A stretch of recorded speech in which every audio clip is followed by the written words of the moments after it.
I'm going to walk you through a useful application of Cami.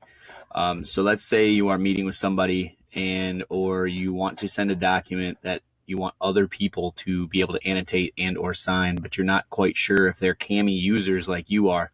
In the district that we work in, we have Cami. Cami is up here in the upper right on your extension bar. And since it's installed, and if you've installed it, it should also show up like even in your Google Drive as one of the open with options, annotate with Cami. So I'm going to take this example PDF and I'm going to open it with Cami. That should open up into the Cami annotator window. But let's say we do it a different way. Let's say you already open up Cami. So let's say you like going to the extension itself. No big deal. Open up the extension itself and choose where you want to get that PDF from. If you want to get it from your desktop because you downloaded something from Ohio Department of Education or you have something on your computer, you could click that. If you want to click open from your Google Drive, you could click that. It may ask you to sign in like it's asking me, and then I could go pick the same concept. I picked this Hey Over Here document for one reason. This is showing that I own the document, but I sent it to somebody who put a happy face on it. And over here, I sent it to a different person who signed it with a signature. And over here, I sent it to a third person, but we were all working on the same document. Cami allows us to do that, and you as the license holder are the only person that needs to have the license. Not everybody needs a license. So I'm going to show you how to do that. So here's the same original document, example 1 PDF. So we're going to just keep that name, example 1 PDF.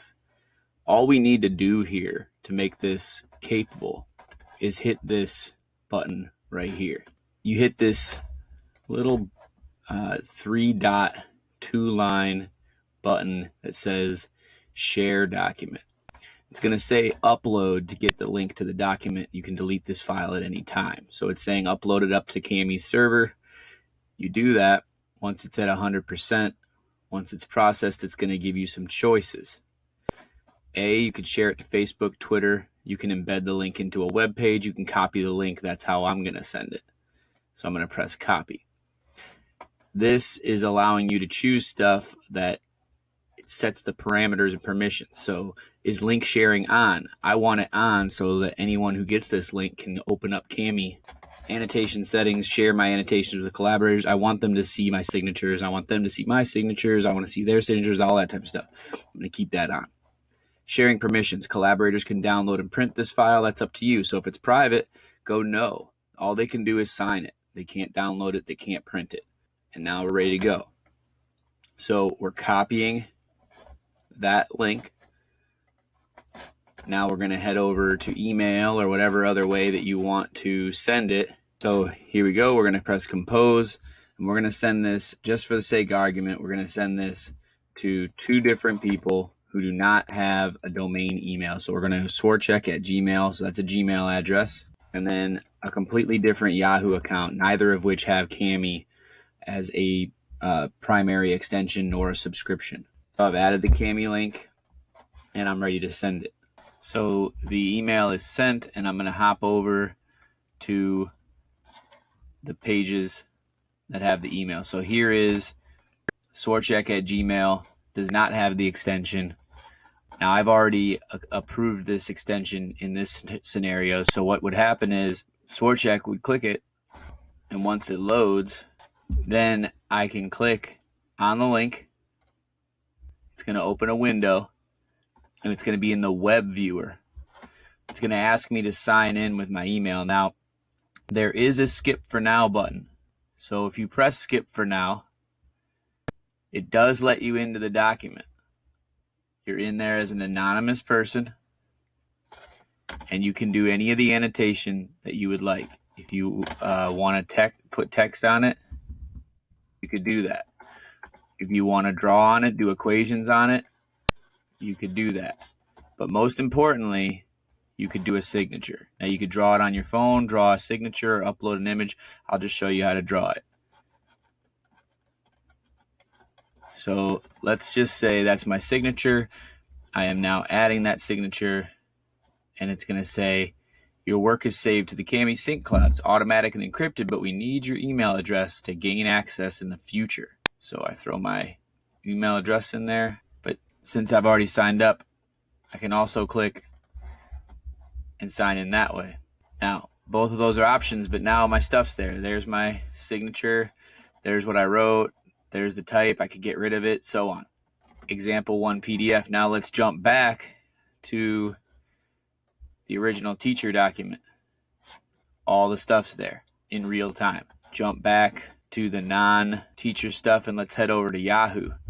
So this person clicks it. It's going to open up similar situation. They can draw on it. They can grab signatures. They can draw their own signatures. They can insert that signature. They can draw on it. And that's that. Once they close out, they went to jump back in. The worst that happens, or that I've seen happen, is it might ask for you to sign in for the future. Like this with your email or a Google. Let's try the link in an incognito window. So what that means is we're going to sign into a browser window that doesn't have any sign in, login, no credentials, so that we can see what it might be like. So this is an incognito. Nobody's signed in. You'll see that all it does is trigger a sign in. It would be best to sign in with an email on the front side, but you always do have the skip for now. If I skip for now, for this incognito, both signatures are still there. All the annotations are still there. I can add another signature. I can add another signature. I can add an image. I can draw. Let's just use a different color.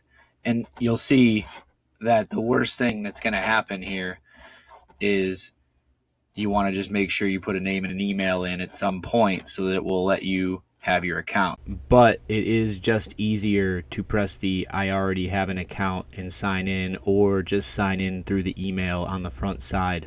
Now, if that person in the incognito window closes out, if that person in the Yahoo closes out, if that person in the Swortchek Gmail closes out, you're left with your document that you own, and you've got signature 1, signature 2, signature 3, and once that's ready to go, now once you get back, you can open up those sharing options and you'll see your collaborators, you'll see all your settings. You could tinker around with those, but honestly, once you're done, the easiest thing to do is press remove upload, which takes it off the cloud and then retains it for you in your Google Drive. And now the document has been unshared. I can save it, or I can download it with the signatures attached. I download with the annotations. I'm going to download it to my computer just so it's outside of the cloud, so it can kind of be a good example of how this might work. And there's the PDF with all the signatures. Now, just to show you what it would look like for the user who goes back and tries to click the link in their email, this error message is what shows up for the person once you've removed it from the cloud. They basically do not have any access and would have to request more access from you. So the chain is broken. You got the signatures you needed, and when you removed it from the cloud, so they had their access removed. And hopefully you learned something there, and if you can use that, awesome. And if you have any other questions, please let me know.